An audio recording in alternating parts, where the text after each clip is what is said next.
Over the last 2 decades, China has established itself as Africa's largest bilateral lender, granting more than $170 billion in sovereign loans.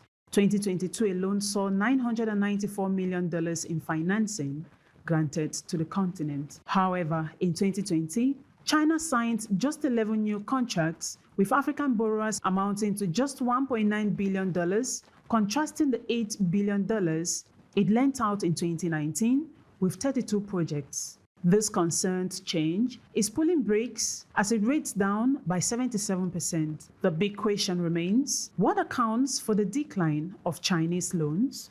Pressure coming in from international organizations, notably the International Monetary Fund, IMF, on African governments to reduce debt levels has actually resulted in this drop in loans from China to Africa. And because of this pressure, African governments have actually been reluctant to negotiate new loans in China.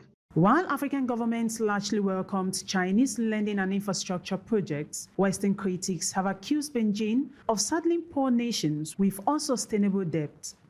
COVID-19 started in China, and China actually was hit hard because of the COVID, and the effects of this pandemic been so heavy on China in terms of demanding a lot of financial resources to handle the effects. And so China has been left with very few resources, channel help or loans, to grant loans to African economies. The People's Republic of China is Djibouti's largest creditor, holding approximately $1.4 billion in debt, equal to about 45% of the country's gross domestic product. As of 2023, Angola holds more Chinese debt than any other African nation.